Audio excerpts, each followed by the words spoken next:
Oke, assalamualaikum warahmatullahi wabarakatuh. Ya, mudah-mudahan semua bisa dengar. Kali ini kita akan membahas tentang distributed control system.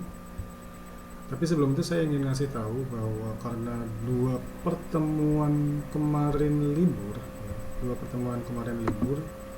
jadi ya kita akan saya akan ganti pertemuan kemarin dengan tugas saja. Jadi dua pertemuan kemarin presensinya saya ganti dengan pengumpulan tugas, di mana tugasnya itu sebenarnya aplikasi pemrograman PLC dan itu bisa dilihat pada LMS. Jadi sebenarnya ada dua tugas otomatis, tapi yang satu saya gabungin. Yang pertama adalah ini tugas untuk mengaplikasikan sistem pengemasan transfer line. Jadi ketika PB1 ditekan, box conveyor bergerak, jadi tentukan outputnya ya. Jadi ketika boxnya present, itu adalah selangit 2 atau SE2, maka box conveyor berhenti dan apel conveyor bergerak. Jadi ada box, ada apel, dan ketika sensor part 1 ini menghitung sampai 10 apel, conveyor apel berhenti dan box conveyor berjalan lagi, counter akan reset dan operasi berulang sampai PB2 ditekan. Jadi ini masih sederhana. Terus yang kedua adalah yang ini transfer line. Jadi ini cuma mengaktifkan conveyor pada saat yang tepat atau pada saat yang telah ditentukan. Jadi conveyor itu baru jalan kalau misalkan sensornya mendeteksi ada lembar tembaga yang berada pada conveyor tersebut. Nah, jadi seperti biasa tentukan I/O-nya dan buat laddernya. Ini masih simpel, jadi tugas 1 dan 2 ini sama-sama dikumpulkan minggu depan dan ini akan digunakan untuk mengganti perkuliahan tanggal 25 Desember yang waktu itu hari Jumat. Sementara tugas untuk tanggal 1 Januari ini adalah ini. Nah, ini sedikit agak lebih complicated dibanding yang tadi. Jadi ini adalah otomatisasi proses produksi cat.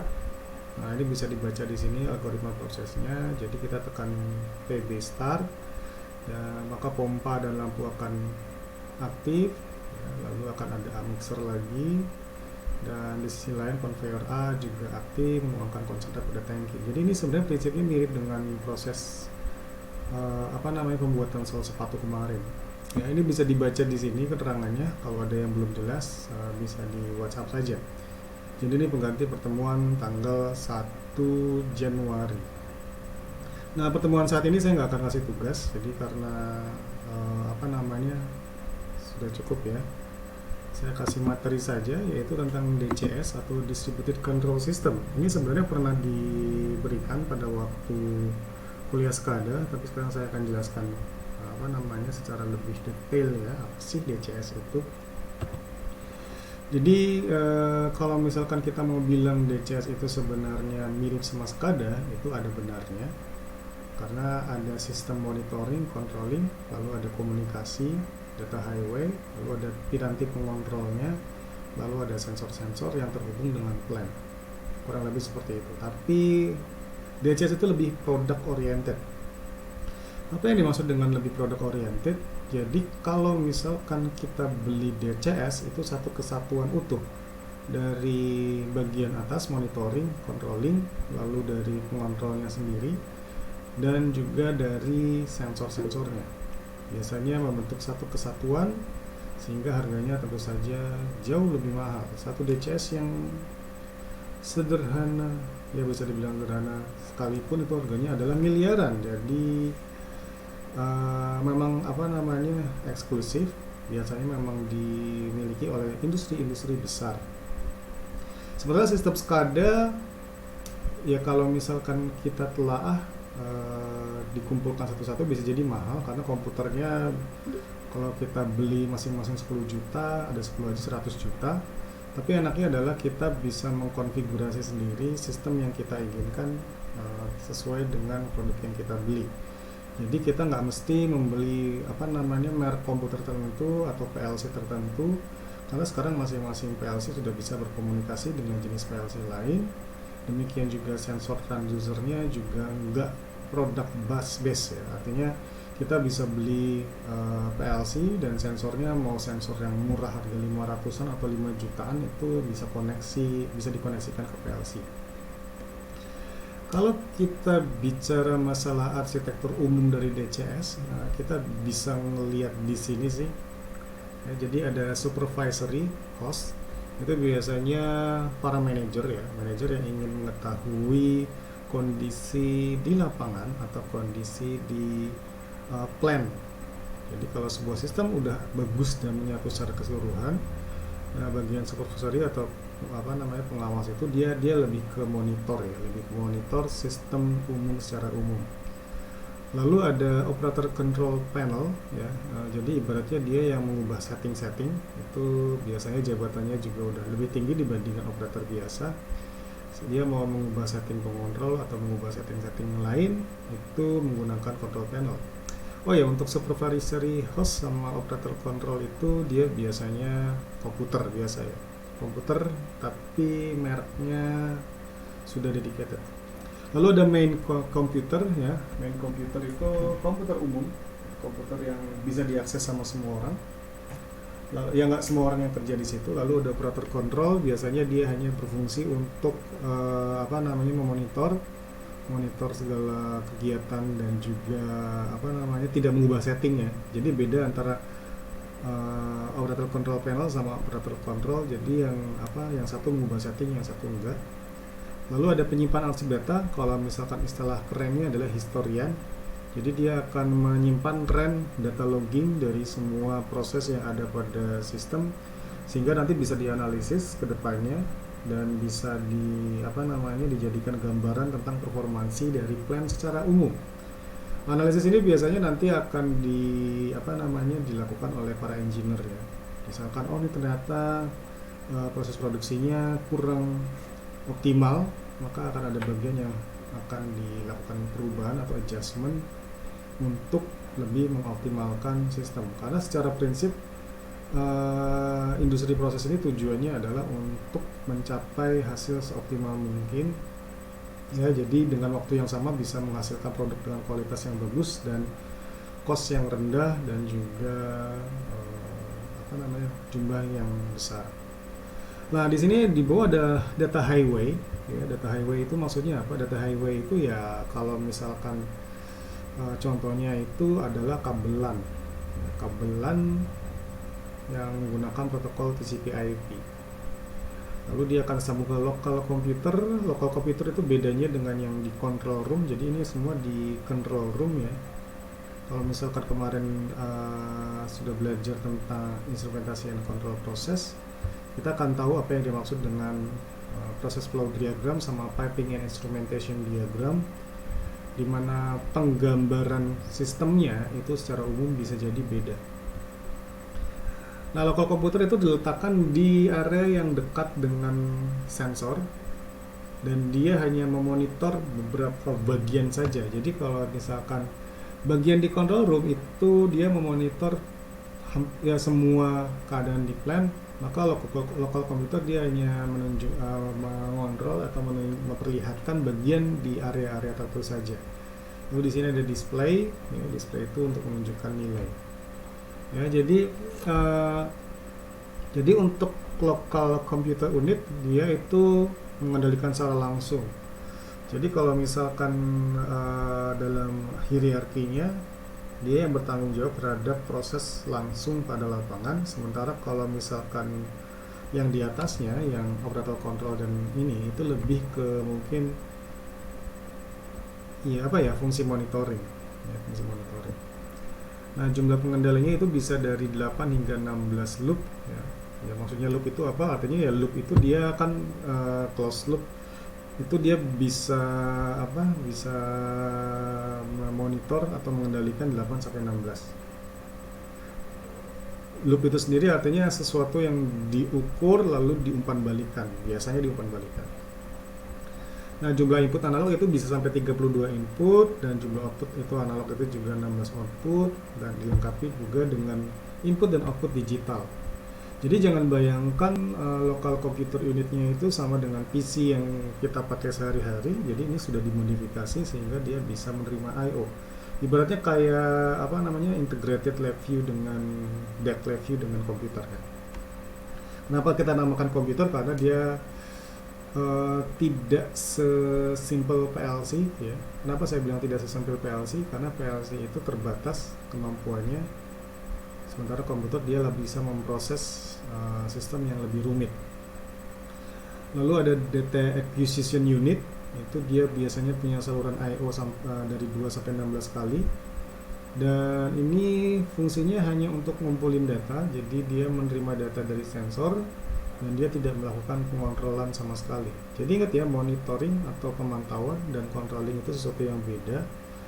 Monitoring itu dia ngeliat doang tapi nggak bisa melakukan apa-apa, sementara controlling itu dia ngeliat dan melakukan sesuatu tergantung dari hasil penglihatan tadi. Oke, jadi itu DAU atau Data Acquisition Unit. Dan yang ketiga adalah Local Display. Itu dia membandingkan apa namanya, perekam tren analog dan kadang-kadang video untuk pembacaan. Jadi kalau misalkan tahu istilah tren itu sebenarnya adalah cara kita untuk mengetahui grafik atau chart dari sistem. Misalkan tren suhu, tren yang lain-lain, itu bisa kita lihat dari grafik dan kita bisa tahu apakah ada suatu saat di mana suhunya melebihi nilai tertentu atau di bawah nilai tertentu ya. Tapi kalau sudah canggih biasanya sudah integrated dengan alarm juga. Jadi kalau misalkan melewati suhu tertentu itu langsung aktif alarmnya. Ya, jadi ini lokal-lokal dan main itu biasanya menandakan kalau lokal itu hanya bagian dia saja, kalau main atau misalkan room, control room itu semuanya. Lokal itu biasanya lebih spesifik kerjanya, sementara kalau yang di main atau misalkan di control room itu biasanya memang kita bisa melakukan controlling, tetapi fungsi controllingnya itu sedemikian rupa harus di lokal saja. Bukan harus lokal, diutamakan di lokal saja. Kenapa? Karena kalau fungsi controllingnya di bagian main komputer semua atau di sini semua, di bagian atas, apabila terjadi suatu error atau kesalahan yang tidak diinginkan, maka akan berpengaruh pada sistem lain yang sebenarnya nggak ada salah-salahnya gitu ya. Pertimbangan lainnya juga adalah kalau misalkan terlalu banyak data yang dikirim ke atas, maka akan terjadi bottleneck atau kelambatan pengiriman data. Jadi memang kayak kayak hierarki perusahaan sih. Jadi ada bagian yang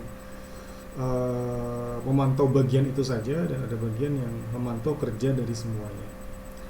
Lalu ada bulk memory unit. Itu unit ini digunakan untuk menyimpan dan memanggil ulang data proses ya, biasanya disimpan dalam bentuk disk, tapi sekarang kalau lebih canggih itu diintegrasikan dengan cloud ya. Tapi tentu saja cloudnya cloud lokal ya biasanya. Kenapa saya bilang cloud lokal? Karena kalau misalkan cloudnya itu cloud yang bisa terakses semua orang, maka akan membahayakan keamanan data dari perusahaan.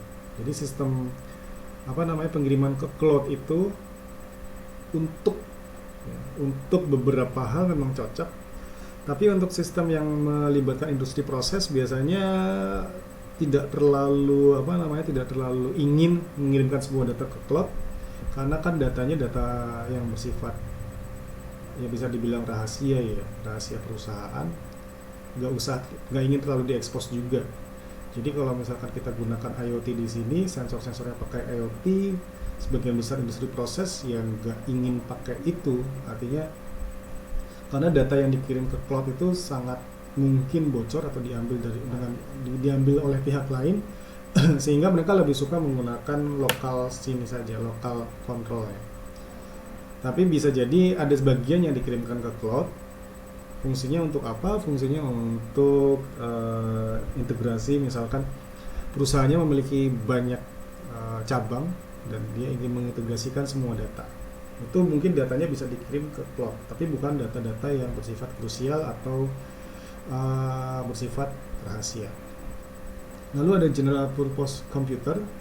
Itu biasanya digunakan untuk pihak ketiga yang yang mau mengerjakan fungsi-fungsi akhir ya, seperti optimasi, pengaturan lanjutan dan lain-lain. Nah, jadi ada general purpose, lalu ada central operator display ya, itu biasanya untuk komunikasi antar operator. Jadi bisa dibilang operator itu kerjanya di control room dan dia Kalau misalkan apa namanya sudah canggih sekali, dia nggak apa namanya nggak akan sering-sering ke lapangan. Tapi kalau misalkan ingin ngasih kerjaan ke operator, dia akan sering ke lapangan dan mencatat, biasanya mencatat ini nilainya berapa berapa berapa berapa, dan nanti diintegrasikan atau mungkin dicek dengan hasil yang tampil di control room atau di operator display. Lalu ada jalur data ya. Jalur data itu adalah suatu serial saluran transmisi data digital yang menghubungkan semua komponen, dan bisa jadi jalur datanya itu pakai kabel koaksial. Bisa jadi sekarang juga lebih suka pakai fiber optik ya. Kenapa? Karena bisa bisa mengirimkan data dalam jumlah yang besar ya. Jadi dan lebih ini apa namanya lebih tahan terhadap gangguan noise. Misalkan noise-nya itu adalah noise dari perubahan medan magnet atau perubahan medan listrik atau hal-hal lain yang akan sangat berpengaruh seandainya kita ngirim datanya pakai kabel koaksial. Karena yang namanya fiber optik itu kan isi di dalamnya laser atau cahaya. Cahaya kan walaupun gelombang elektromagnetik, tetapi ya dia relatif lebih aman dari gangguan ketika terjadi gangguan magnet atau gangguan perubahan medan listrik. Itu adalah fiber optik. Kelemahan fiber optik adalah kalau ada yang tidak sefleksibel ini sih koaksial. Kalau koaksial itu bisa dibengkok-bengkokin, walaupun nggak sampai bengkok banget, tapi kalau fiber optik karena di dalamnya itu material kaca ya, material kaca yang berfungsi untuk memantul-mantulkan laser di dalamnya, sehingga sangat riskan kalau kita bengkokkan sampai kacanya putus. Kalau fiber optik itu bukan tingkat kesulitan ya. Yang paling krusial dari komponen fiber optik adalah bahan material kacanya. Kalau bisa dia bisa memantulkan semua cahaya yang ada di situ, tapi itu nggak mungkin. Sehingga kalau misalkan semakin sering terpantul, kan cahaya itu mantul-mantul. Jadi kita ngirim datanya cahaya laser yang sifatnya nggak divergent, ya, convergent, atau dia menuju ke atau nggak nyebar lah intinya. Kalau lasernya kan nggak menyebar, tapi kalau dipantul-pantulkan terus-menerus nanti lama-lama amplitudenya akan melemah. Jadi kita butuh kaca yang kalau misalkan kita pakai itu dia hampir mantulin semuanya lah, mendekati kalau bisa 100%. Tapi itu nggak ada, jadi paling 99,99%. Terus lanjut lagi adalah local area network ya, yang sebenarnya sekarang sudah umum. Kalau dulu DCS itu dia untuk data highway-nya itu bisa jadi pakai produk mereka sendiri, tetapi kalau misalkan sekarang dia udah sama-sama pakai LAN, karena LAN itu adalah suatu kabel Ethernet itu adalah suatu kabel yang udah sering dipakai di mana-mana. Nah, keuntungan distributed control system yang pertama adalah mengurangi biaya wiring. Ya, kenapa saya bilang mengurangi? Karena semua terintegrasi. Jadi sebenarnya mirip aja sama SCADA sih. Ya, jadi keuntungan DCS itu sebagian besar juga sama seperti keuntungan pada SCADA. Lalu lokalisasi kesalahan, jadi kalau misalkan ada error kita bisa langsung tahu salahnya di mana karena semua dimonitor. Rugi-rugi dalam jalur data tidak mempengaruhi rugi-rugi sistem secara keseluruhan. Karena apa? Karena yang pertama dia redundant. Redundant itu berarti semua data bisa double. Jadi kalau ada yang rusak, kita pakai sensor cadangan dan pengontrol cadangan. Terus yang kedua adalah karena distributed. Jadi kalau misalkan ada bagian local control panel yang rusak, dia tidak akan mempengaruhi pengontrol di tempat lain. Misalkan bagian sini bagian ini rusak, ya, bagian di sini rusak, maka di sini sama di sini masih bekerja dengan baik dan masih bisa mengirimkan data ke main komputer. Ya, seperti itu ya. Jadi itu yang dimaksud dengan jalur data tidak mempengaruhi sistem keseluruhan. Dapat mengalami berbagai mode pengaturan ya. Jadi karena kita beli DCS yang sudah canggih, maka jenis pengontrol apapun itu ada di sini ya, di local computer ya. Jadi local computer itu kita bebas mau menggunakan jenis pengontrol apapun, mau pakai yang deskripsi kalian itu semua ada di situ. Walaupun harganya mahal ya, harganya mahal sekali jadinya karena itu. Jadi kalau DCS itu yang mahal sebenarnya lebih ke softwarenya dibandingkan hardwarenya. Hardware-nya bisa jadi cuma 10 miliar tapi software-nya 15 miliar, dan itulah tempat di mana para vendor DCS itu meraih keuntungan sebesar-besarnya. Ya, hardware-nya mungkin nggak beda jauh sama PC biasa, tapi software-nya sampai pengontrol ini, software pengontrol yang lain itu masing-masing udah miliaran. Terus yang terakhir adalah mudah dalam mengaplikasikan algoritma pengaturan digital. Jadi apa namanya, kelebihan DCS mungkin kalau dibandingkan SCADA itu di mode pengaturannya ya. Mode pengaturan, karena kalau misalkan kita pakai SCADA PLC kan yang ngatur semuanya. PLC itu nggak secanggih PC kalau misalkan kita mau mengatur sesuatu. Jadi kalau lokal komputer di sini mau mengatur apapun bisa pakai program apapun. Tapi kalau PLC dia jenis pengontrolnya terbatas. Ya. Lalu untuk mode pengaturan itu ada manual mode yang apa namanya, berarti operator secara langsung dapat memanipulasi elemen pengendalian. Lalu ada auto mode yang dimanipulasi secara otomatis, biasanya PID ya. Jadi apa namanya, PID-nya pakai PC.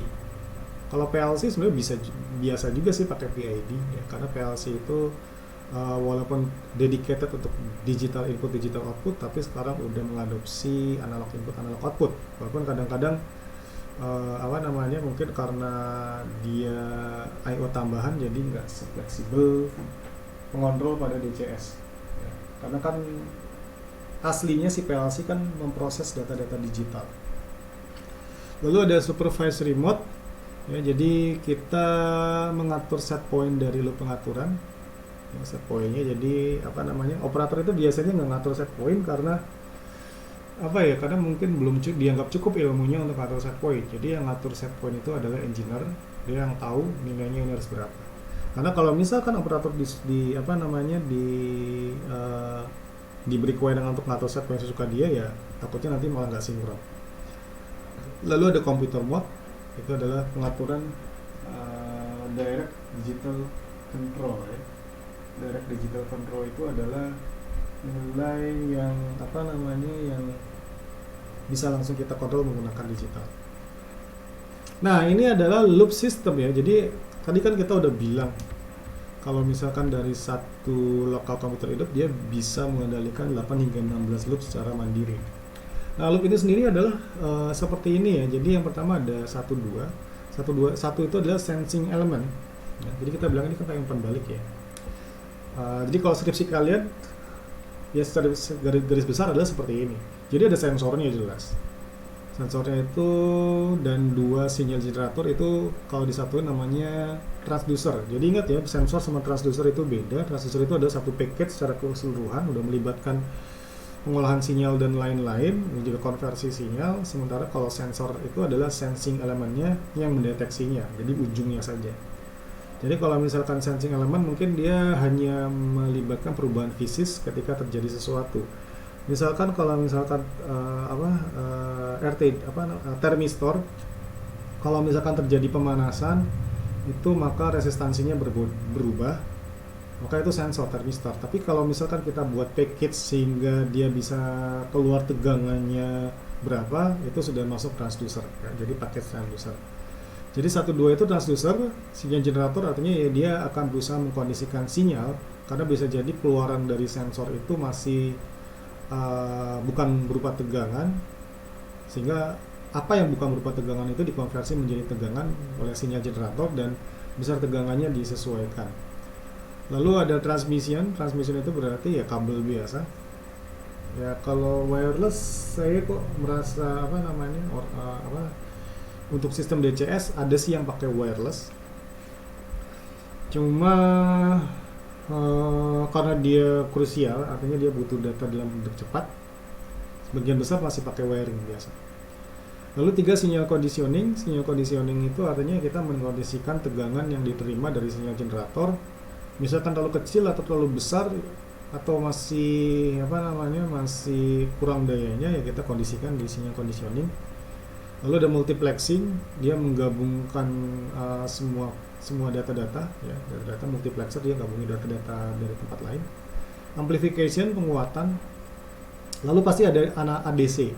Kenapa? Karena semua prosesnya itu dilakukan di dalam PC komputer, jadi pasti ada ADC-nya. Nah, itu komputer itu adalah otaknya, dia pengontrolnya. Pengontrolnya bisa macam-macam, mau pakai PID, fuzzy, MPC, MRAC, terus ada juga NNPC, lalu ada juga jenis yang lainnya, misalkan kita pakai ya macam-macam banyak ya. Jadi pengontrol itu ada puluhan, ratusan ya. Itu bisa buat skripsi semua sebenarnya. Ya, jadi bahkan PID saja metode tuningnya itu bisa beda-beda. Jadi kalau misalkan satu kelas pakai PID semua skripsinya bisa tuning A, tuning B, tuning C, tapi ya udahlah, ya, seperti itu. Dan itu nanti akan dimonitor oleh operator ya yang ada di komputer. Lalu setelah itu, setelah data masuk ke komputer, itu kita apa namanya lihat, setelah data masuk komputer, maka datanya itu langsung dikirim ke DAC karena dia untuk prosesnya hanya menerima data analog. Sinyal conditioning lagi yang menyesuaikan dengan tegangan yang dibutuhkan oleh proses. Lalu adalah final control element, misalkan valve atau motor ya, dan lain-lain. Ini balik lagi, dan ini adalah satu loop. Jadi seperti saya bilang tadi, ini bisa proses 8-16 loop dalam satu PC. Jadi kalau misalkan yang mau dikontrol lebih dari itu, ya berarti kita nambah komputer unitnya. Ingat ya, satu proses bisa jadi sensornya banyak. Jadi bukan berarti satu loop itu satu proses. Bisa jadi di bagian prosesnya misalkan ngukur flow dari minyak. Mungkin ini loop untuk ukuran tekanannya saja, lalu ada loop lain untuk ngukurin flow meter, mengukur kecepatan alirannya, ada loop lain untuk mengukur perubahan tekanannya dan lain-lain. Dan itu di satu tempat. Bisa jadi di sensor lain di tempat yang beda ini sama juga. Jadi satu loop itu udah sangat spesifik, satu bagian di satu tempat dan satu besaran ya itu.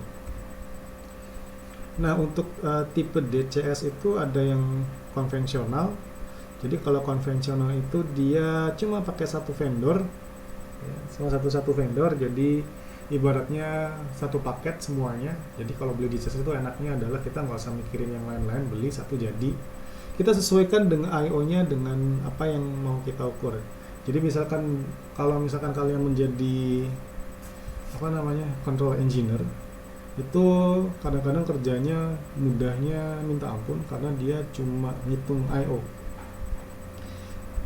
Dimana I/O-nya sendiri itu sudah dikasih sama orang prosesnya, misalkan orang dari teknik kimia, dia ngasih piping, atau orang dari teknik mesin, teknik kimia. Biasanya teknik kimia ngasih ke teknik mesin, dia ngasih piping instrumentation diagram dari teknik mesinnya. Lalu orang teknik mesinnya memberikan ini yang harus diukur. Nah, kalian tugasnya menghitung berapa jumlah input dan berapa jumlah output. Dan dari hasil perhitungan ini kalian nyari vendor, ya benar-benar nyari yang bisa mengimplementasikan I/O yang udah dihitung tadi. Jadi jangan sampai jumlah I/O-nya ada 200 lalu kalian pakai DCS yang kapasitas I/O-nya cuma 150. Yaitu berarti kita harus beli DCS lagi atau kita integrasikan PLC sama SCADA. Ya, jadi bisa seperti itu. Jadi kalau misalkan I/O-nya ada 200 yang dihitung dari piping instrumentation diagram, lalu kalian beli DCS yang kapasitasnya 1000, ya itu nggak masalah sih, cuma jadi mahal sekali. Ya, yang bagus sih sebenarnya ada spare. Jadi kalau misalkan I/O-nya 150, ya kalian beli DCS yang kapasitasnya 200 sampai 550. Jadi kalau misalkan kita mau menambah sensor, ya masih bisa dilakukan. Tapi DCS zaman sekarang itu sifatnya lebih open ya, artinya dia tidak ingin sifat absolut, jadi dia bisa diintegrasikan dengan DCS lain atau menggunakan PLC. Jadi kalau yang kedua, PLC based DCS itu adalah jaringan PLC yang bisa dikonfigurasi sebagai DCS. Ya, jaringan PLC yang dikonfigurasi sebagai DCS itu artinya kita memiripkan konfigurasi PLC dengan DCS. Sebenarnya nggak bisa dibilang DCS sih, ini lebih ke SCADA ya. Terus yang ketiga hybrid DCS, itu adalah gabungan DCS murni dan jaringan PLC. Jadi seperti saya bilang tadi, kita bisa gabungin DCS karena komunikasi datanya kan pakai TCP/IP, dan TCP/IP itu dia bisa komunikasi dengan semua komputer. Jadi kita bisa gabungin. Yang keempat adalah Open System DCS. Ya, jadi kita menggunakan Field Bus Control yang menggabungkan fungsi PLC dan DCS yang berasal dari berbagai vendor. Ya. Jadi itu bedanya PLC sama DCS. Kalau misalkan DCS itu vendor base, PLC juga vendor, cuma kita bisa beli PC-nya terserah kita mau pakai yang mahal, mau pakai yang murah, itu bebas. Kita beli sensornya juga terserah kita, dan lain-lain. Nah, untuk vendornya itu ada EBB Freelance, PLX Rockwell, Centrum Yokogawa, Siemens, Honeywell, Foxboro, sama Fisher Rosemont. Ya, kita lihat ke EBB ya, EBB. Jadi apa namanya, walaupun secara prinsip konfigurasinya itu setipe, tapi mereka punya apa namanya, nama-nama produk yang berbeda. Ya misalkan gini ya, ini adalah konfigurasi DCS untuk ABB. Jadi ada Engineering Station Control Builder F, itu sebenarnya PC biasa, tapi PC-nya sudah sudah dibuat sedemikian rupa sehingga dia EBB based ya.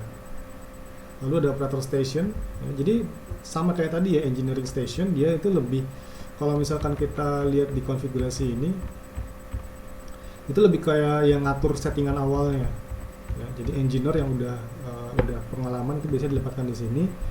Kalau baru lulusan fresh graduate biasanya kan di operator station ya, di sini. Jadi dia cuma memonitor, memantau, tapi enaknya kerja di sini adalah dia pasti dikasih AC. Karena apa? Karena yang namanya komputer itu dia kerjanya di ruangan yang dengan suhu yang jangan sampai terlalu panas. Ya sama-sama tahu. Jadi pasti kalau operator di control room, apalagi di industri yang petrokimia, ini dia di ruang ber-AC. Nah di bawah-bawahnya ini adalah data highway. Jadi kalau misalkan dibilang ini abu-abu ya, abu-abu ini adalah data highway. Jadi ini data TCP/IP biasa.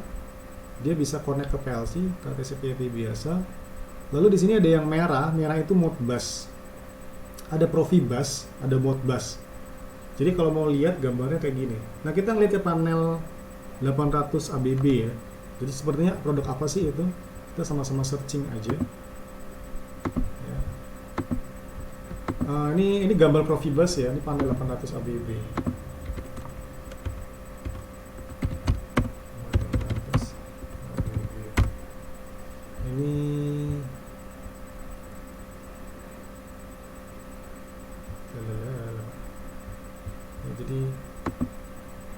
Jadi dia seperti ini ya.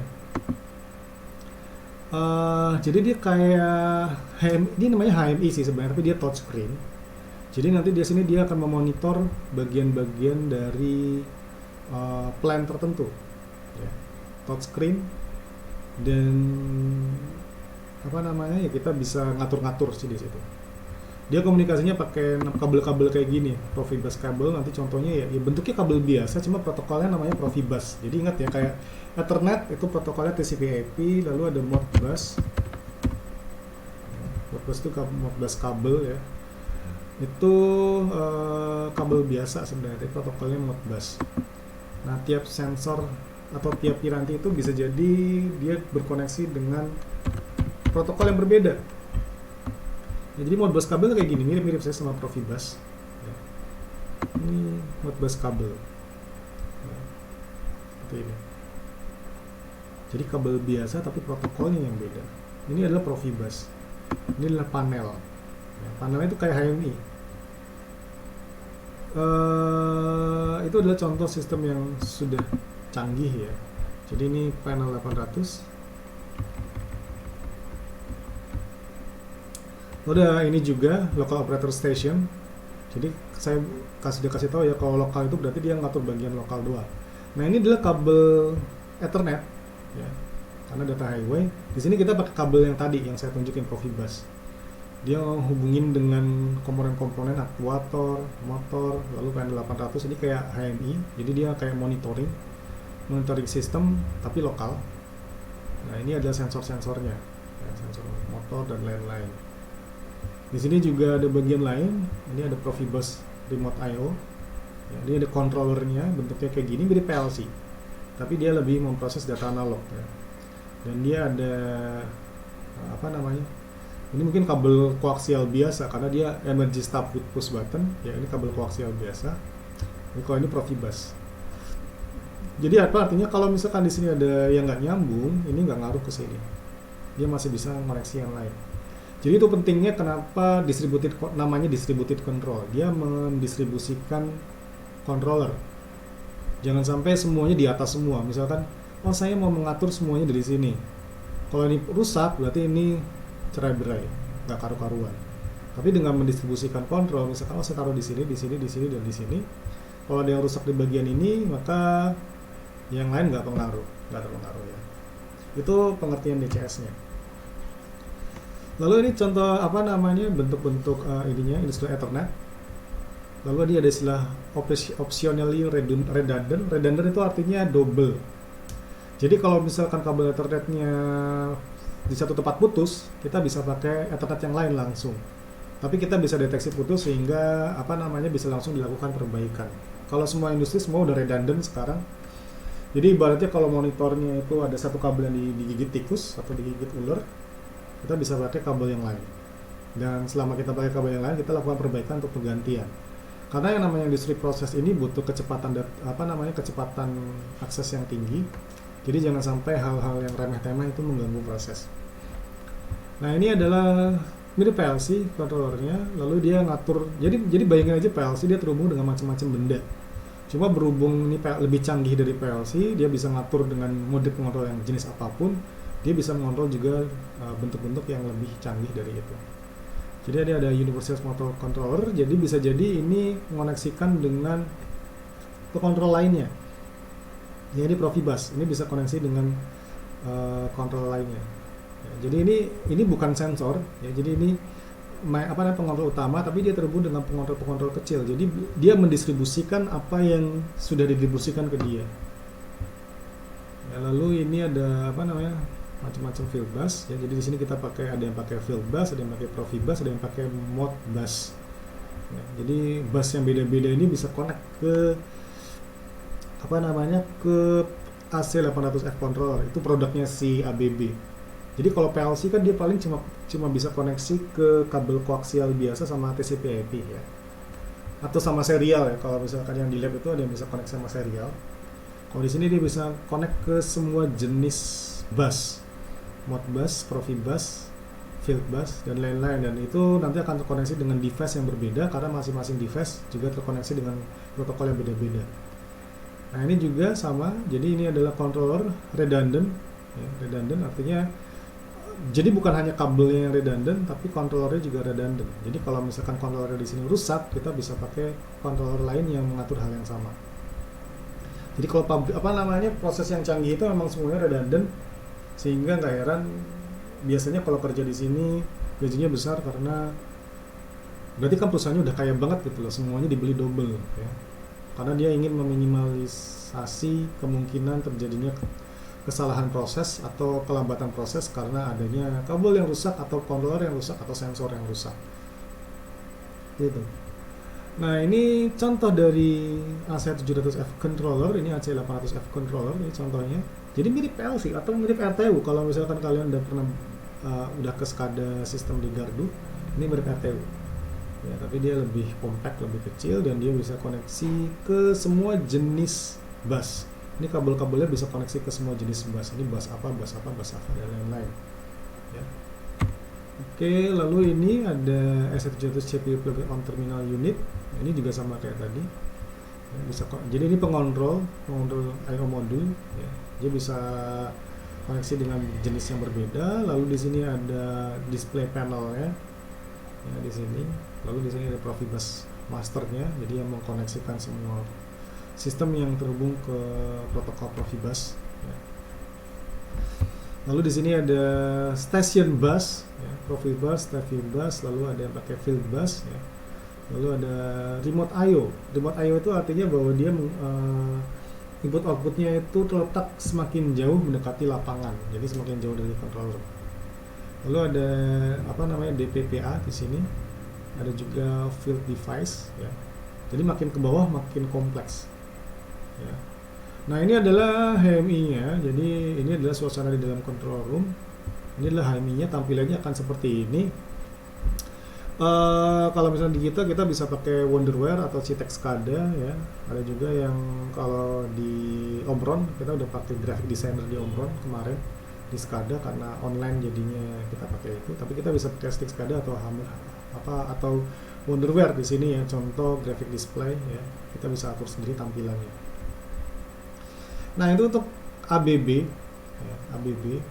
Nah, sekarang untuk PLX Rockwell ya, Rockwell. Jadi secara umum konfigurasinya sih sama-sama aja. Jadi seperti ini. Jadi ada apa namanya? Ya dia melaporkan semuanya ke apa namanya manajemen sistem. Ini ekivalennya dengan tadi apa namanya? Dengan di atas ini. Supervisory ya, supervisory host. Jadi ini kayak manajemen sistem itu ya supervisornya. Lalu di sini ada control room dan ada switch banyak. Lalu di sini ada operator station. Ya, ini hubungannya dengan operator. Lalu ada proses logic. Ini kayak main controllernya yang terhubung dengan PLX controller. Ini PLC sebenarnya. Ya, jadi berarti ini ekuivalen di sini yang di ABB itu dengan yang ini nih, yang AC700F controller atau sama AC800F controller. Jadi sebangsa pengontrolnya tugasnya sama sih sebenarnya, cuma namanya beda karena dia produknya beda. Nah, ini bisa koneksi dengan apa namanya dengan valve, transmitter dan lain-lain di sini. Ya, ini adalah proses logic server ya, itu lebih untuk sebagai database ya, dan juga menyimpan data real time. Dan kalau misalkan kita mau mengakses atau operator mau mengakses proses pengaturannya, itu bisa melewati PLX server. Namanya PLX ya. Jadi mirip seperti PLC. Ya. Jadi kita bisa lihat, jadi parameter pengaturan atau setting pengatur itu di-copy dari server ke PLC controller sebagai dasar pengaturan.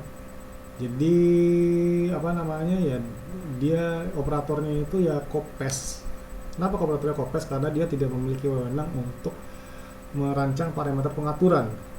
Yang punya wewenang ya orang yang sudah pengalaman. Lalu data pengaturan setiap saat dilaporkan PLX controller ke PLX server. Dilaporinnya bukan pakai operator tapi dia langsung ya, otomatis. PLX controller akan melaksanakan fungsi pengaturan ya. Ada PID, logic controller, atau juga kalau mau misalkan menggunakan advanced control process itu bisa. Nah, PLS tetap berfungsi walaupun hubungan komunikasi dengan server terputus. Jadi ibaratnya kalau kabel TCP/IP-nya terputus, PLC-nya masih kerja. Ya, jadi dia masih bisa kerja sendiri walaupun mungkin nggak bisa melaporkan hasil kerjanya ke server. Nah, ini adalah plan area dari valve dan transmitter. Ini adalah PLX controller dan I/O cards.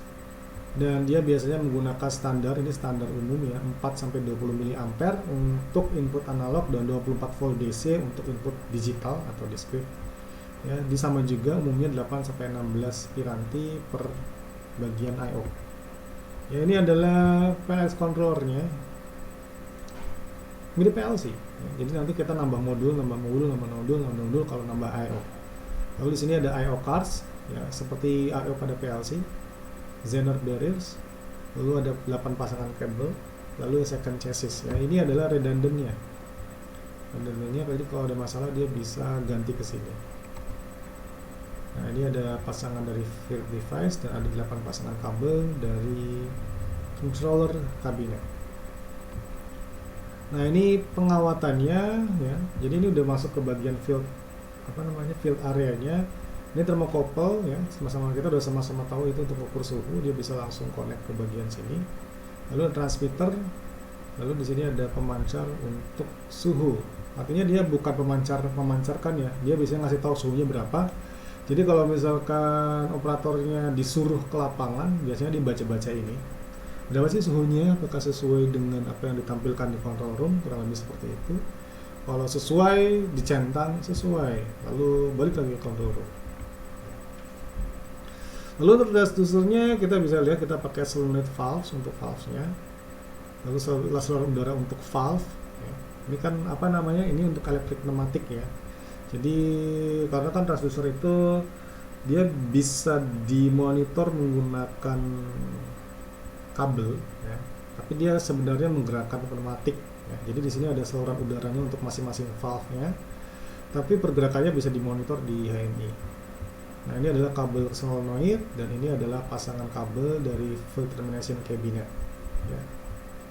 Jadi ini valve-nya kita bisa lihat dia udah apa namanya, dia gak kelihatan valve-nya gak kelihatan, dia di tempat lain, tapi kabelnya sudah bisa diatur dari sini. Jadi ini beda sama pneumatic valve yang ada di apa namanya, di lab, karena kalau di bawah ini kan dia selangnya langsung kelihatan ke valve-nya. Di sini dia ada kabelnya sendiri. Dan kalau misalkan di piping instrumentation diagram itu bentuk kabel untuk angin itu beda gambarnya dengan bentuk kabel untuk koaksial biasa. Jadi harusnya kalian udah tahu karena harusnya udah belajar piping and instrumentation diagram. Lalu di sini ada solid air dari transducer ya. Ini akuator, control valve, block valve, dan bypass valve. Ini juga harusnya sudah pernah dipelajari di instrumentation and control process, jenis-jenis valve ya. Karena memang simple, tapi kita harus tahu masing-masing fungsinya untuk apa. Lalu ini solenoid valve ya, udah ada solenoid, berarti ada valve body, ini aktuatornya, dan ini ada proses lainnya. Jadi kalau di industri ya bentuk-bentuknya ada kabel angin, ada aktuator, ada kabel, ada apa namanya, sensor, ada pipa, ya gitu-gitu semua. Nah, fungsi server dari Plant Information System itu digunakan sama kayak tadi itu sebagai historian. Jadi yang menyimpan data harian berisi proses sebelumnya. Jadi kita bisa melakukan proses optimasi berdasarkan sejarah sebelumnya. Lalu datanya bisa berupa harian, periodik, atau berbasis event. Jadi kalau misalkan harian itu ya kita bisa ngelihat hari ini kemarin suhunya dari berapa sampai berapa, kemarinnya lagi berapa. Tapi kalau misalkan berbasis event, berarti kalau ada kejadian-kejadian luar biasa itu akan dicatat apa saja. Misalkan kalau alarm bunyi, ya itu akan dicatat. Kalau periodik memang lebih bagus sih, tapi nanti dia akan memenuhi memori karena kan nyimpen data ya. Bisa jadi datanya besar juga ya. Kalau berbasis event dia lebih hemat memori. Nah, data yang diinputkan itu dapat disimpan apabila loss test dalam validasi dan disimpan dalam kondisi terkompres. Ya, tentu saja terkompres ya. Kalau nggak dikompres besar sekali datanya. Nah, untuk tipe JSS yang lain itu Centum Yokogawa, Centum 1000, Centum 3000 ya. Ini harganya kira-kira sekitar 2 miliar ya. Jadi di sini ada baterai unit ya. Jadi yang namanya DJS pasti baterai. Kalau misalkan terjadi hal-hal yang tidak diinginkan, dia bisa mendapatkan daya dari baterainya. Jadi ada processor cards, branch plug, ada control bus coupler unit, power supply, power distribution board, lalu I/O modules ya, yang selalu ada I/O modules. Apa sih yang dimaksud dengan I/O modules? Dia sebenarnya cuma untuk menerima data dari masing-masing input dan output ya, data dari masing-masing transducer atau data dari sensor. Nah, ini bentuknya kayak gini, bentuk apa namanya, Centum ya, Yokogawa. Jadi sama kayak tadi, mirip-mirip sih, cuma beda nama produk aja. Jadi di sini ada unit untuk analog, ya, analog modulnya. Jadi menerima data-data analog baik dari sensor ataupun yang menuju ke aktuator. Lalu ada data digital baik dari sensor ataupun aktuator. Ini masalah ini aja sih, apa namanya, masalah koneksinya pakai apa aja. Dan untuk ini sama kayak tadi supervisory, itu untuk yang manajemen ya. Lalu di sini ada human interface station ya. Ini HMI-nya, HMI, HIS sama aja. Lalu ada control station, ini namanya PFCD kalau di sini. Jadi cuma beda nama. Intinya adalah dia mengontrol sesuatu dan bisa komunikasi dengan semua jenis bus. Ya di sini dia pakai VLNet, control busnya. Lalu CGW-nya Communication Gateway Unit. Jadi ini kalau misalkan pakai Ethernet dia bisa komunikasi ke tempat lain ketika kita konversi pakai CGW. Lalu Ethernetnya adalah Informational LAN. Ya seperti ini contoh apa namanya, ini mirip seperti piping and instrumentation diagram. Jadi kita bisa lihat produksinya untuk standby, charging, cooling, shipping dan lain-lain. Ya, ini cuma contoh aja HMI-nya. Ini kayak masih agak jadul sih, karena kalau yang sekarang udah bagus sih tampilannya. Ini kan kayak garing gitu. Nah ini sama kayak tadi, ini adalah human HMI-nya. Jadi ini operatornya itu orang ceritanya. Kalau ini komputer dan ada printer. Ya semua juga biasanya ada printernya. Lalu ada field control station. Jadi ada bagian control room. Ini biasanya bagian electronic room. Ya lalu ada busnya. Busnya juga bisa jadi bukan pakai Profibus tapi pakai Rio bus. Dan untuk Yokogawa dia pakai VNet dan kecepatannya 10 Mbps.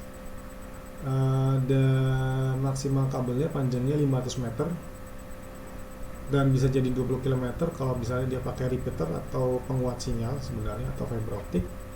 Lalu 10 base 2 itu digunakan pada HMI atau Human Interface System dengan panjang maksimal 185 meter. Sementara 10 base 5 itu digunakan selain dari Human Interface System yang panjang maksimalnya adalah 500 meter. Nah ini adalah field control Yokogawa-nya. Jadi ini Human Interface Systemnya. Jadi ini kabel Ethernet.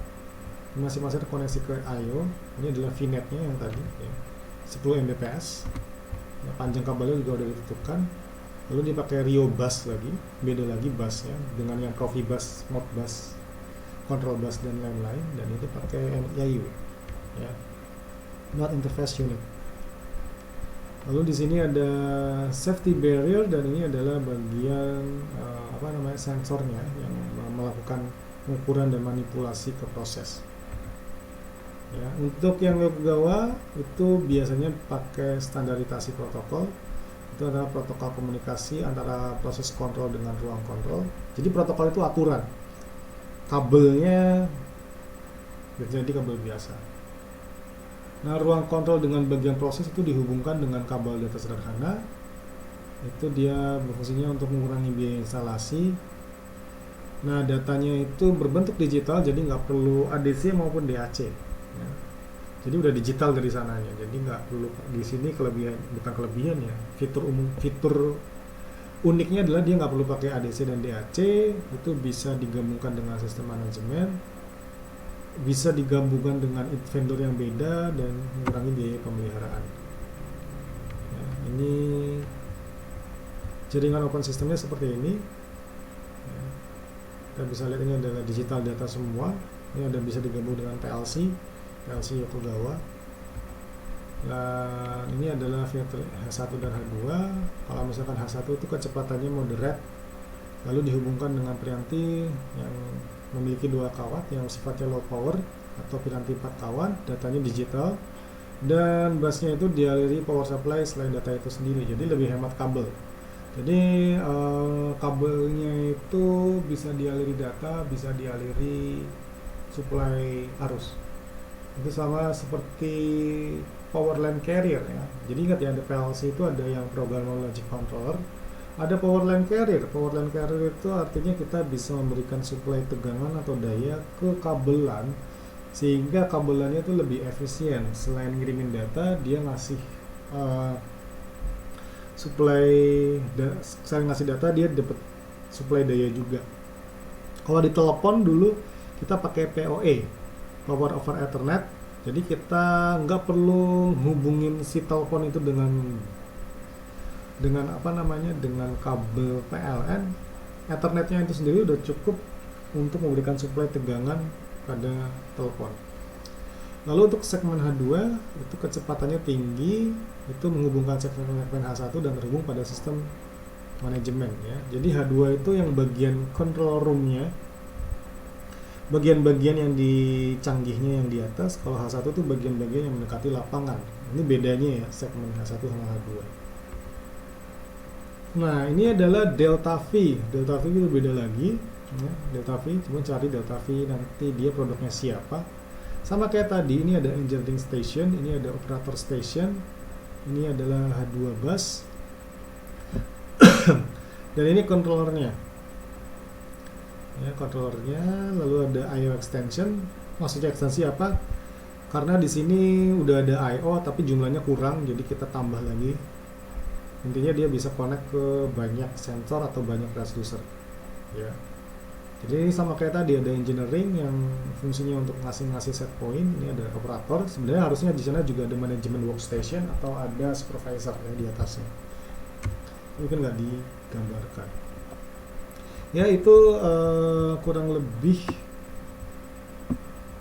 ya pembahasan tentang DCS ya. Jadi saya kasih gambaran umum bedanya di mana.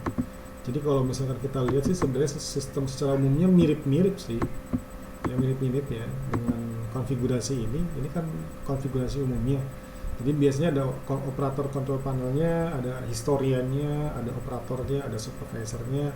Terus nanti masing-masing bagian itu ada product controller yang namanya beda-beda, tapi sifatnya ya dia bisa jadi pengontrol dan bisa komunikasi ke segala jenis sensor. Ya, lalu ada data highway, dia sama juga tipe protokolnya TCP/IP ya. Oke, sampai sini ada pertanyaan?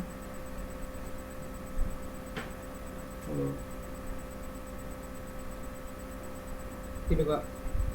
Oke, cukup ya. Ya udah, ini cuma apa namanya, cuma ini aja. Kalau nggak ada ya tolong dikerjakan saja tugasnya. Ini sebenarnya untuk pengganti pertemuan ya, yang untuk otomasi ini. Pengesepakan kita pakai PLC. Dan ini untuk apa namanya, yang pertemuan otomasi produksi cat. Jadi ada 3, tapi sebenarnya tugas yang ini sama ini gampang. Yang aplikasi 2 sama aplikasi 1 itu gampang ya, itu cepatlah selesai. Yang agak sedikit susah itu adalah yang ini, otomasi produksi cat. Nah yang ini dikumpulkan 2 minggu lagi, pengganti pertemuan tanggal 1 Januari. Sementara yang ini dikumpulkan 1 minggu lagi. Oke, jadi ini materi DCS nanti juga akan masuk ke UAS ya. Saya nggak tahu UASnya kapan karena kita sering libur ya, hari Jumat itu libur terus. Jadi nanti materi UASnya ada DCS ya, yang saya sampaikan. Lalu ada juga merancang program presi berdasarkan sistem otomasi. Yang jelas bukan ada yang ada di sini, nanti saya kasih lagi yang baru. Dan satu lagi nanti kita akan aplikasikan OPC MATLAB PLC ya. Sebenarnya saya ingin kalian bisa langsung aplikasikan di lab, cuma masalahnya ya itu apa namanya, sekarang lagi ada sedikit lockdown, tapi nanti kita lihat lagi kelanjutan seperti apa. Nanti kalau enggak saya kasih videonya aja, tapi nanti itu adalah masuk materi UAS juga. Jadi materi UAS itu aplikasi PLC pada sistem DCS sama integrasi MATLAB, OPC dan PLC. Oke, kalau tidak ada pertanyaan